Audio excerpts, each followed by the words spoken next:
শুভেচ্ছা জানাচ্ছি। আজকে ঢাকা বিশ্ববিদ্যালয় কেন্দ্রের ছাত্র সংসদ ডাকসুতে এসেছেন বাইতুল শরফ দরবারের পীর সাহেব হুজুর।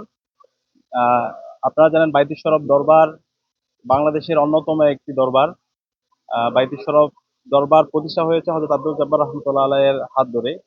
হযরত আব্দুল জব্বার রহমতুল্লাহ আলাই পুরো বাংলাদেশের ইসলাম প্রচার এবং প্রসারে গুরুত্বপূর্ণ অবদান রেখেছেন। বিশেষ করে চট্টগ্রামে বাইতুল শরফ আহ, আঞ্জুমান ইত্তেহাদ বাংলাদেশ এবং বাইতুল শরফ দরবার অবস্থিত এবং এই বাইতুল শরফের অসংখ্য প্রতিষ্ঠান আছে। আব্দুল জব্বার রহমতুল্লাহ আলাই একজন ভিশনারি মানুষ ছিলেন এবং ওনার আগেও পীর ছিল মীর আখতার রহমতুল্লাহ আলাই। ওনাদের হাত ধরে সারা দেশব্যাপী অসংখ্য প্রতিষ্ঠান তৈরি হয়েছে। ওনারা শুধুমাত্র ধর্মীয় পীর ছিলেন না, একই সাথে ওনারা ছিলেন একজন সমাজ সংস্কারক। একই সাথে যেমন মাদ্রাসা প্রতিষ্ঠা করেছেন, ওনারা স্কুল প্রতিষ্ঠা করেছেন, কলেজ প্রতিষ্ঠা করেছেন, হাসপাতাল করেছেন এবং শুধুমাত্র চট্টগ্রামে ওনারা প্রতিষ্ঠান করেননি। আপনারা যদি খুলনাতে যান, বাগেরহাটে যান, দেশের বিভিন্ন আনাচে কানাচে প্রতিষ্ঠান করেছেন। কক্সবাজারের মধ্যে চক্ষু হাসপাতাল আছে, এভাবে অসংখ্য প্রতিষ্ঠান আছে।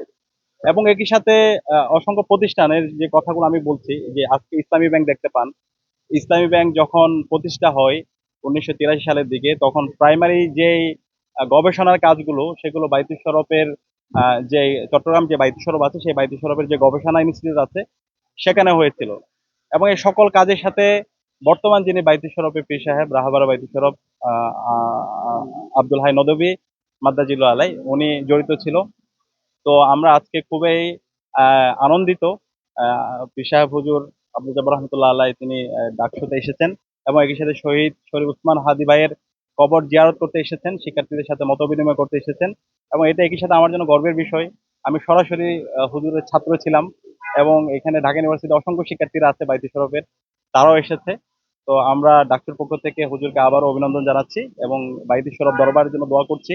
আল্লাহ তাআলা এই প্রতিষ্ঠানটাকে কিয়ামত অবধি জারি রাখুক, সমাজ সেবার জন্য এবং একই সাথে এই দিনই দাওয়াতের জন্য যে প্রতিষ্ঠানটি কাজ করছে সেই কাজের ধারা যেন অব্যাহত থাকতে পারে, আমরা সেই শুভকামনা জ্ঞাপন করছি। একই সাথে বর্তমান বাইতুল শরফের পীর সাহেব আব্দুল হাই নদভী হুজুর, তিনি একজন লেখক, তিনি প্রাবন্ধিক, অনুবাদক। ইতিমধ্যে ওনার প্রায় 250-এর অধিক বই বের হয়েছে। এবং বাইতুল শরফের যে গবেষণা ইনস্টিটিউট আছে সেখান থেকে প্রতিনিয়তই গবেষণা সামগ্রী বের হয়। বাইতুল শরফ থেকে প্রতি মাসে মাসিক দিন দুনিয়া এবং বিভিন্ন ধরনের সাময়িকী বের হয়। তো বাইতুল শরফ শুধুমাত্র একটা আমরা সমাজে যা দেখতে পাই প্রথাগত যে প্রতিষ্ঠানগুলা, দিনী প্রতিষ্ঠানগুলো অথবা যে খানকাগুলো আছে, সেগুলো উদ্দেশ্য থাকে শুধু মানুষদের থেকে নেওয়া। অনেক অনেক এরকম আমরা দরবার দেখতে পাই, কিন্তু বাইতুল শরফ দরবারটা সম্পূর্ণ আলাদা। এটা একটা ভিশনারি প্রতিষ্ঠান এবং ওইখানকার যারা পীর সাহেবরা ছিল, বিগত সময়ে যারা ছিল, প্রত্যেকেই সমাজের জন্য কাজ করে গিয়েছে।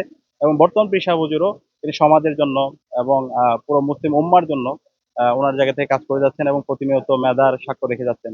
তো আমরা দোয়া করছি এবং আমরা আশা করছি বাংলাদেশের জন্য এবং জুলাই বিপ্লবের আকাঙ্ক্ষার আলোকে যে আমরা নতুন বাংলাদেশের স্বপ্ন দেখি, সেই ইনসাফ ভিত্তিক বাংলাদেশ বিনির্মাণ করার জন্য হুজুর কাজ করে যাবেন এবং পুরো জাতির জন্য চমৎকার মেসেজ বার্তা তিনি তার নসিহার মাধ্যমে দিবেন ইনশাআল্লাহ।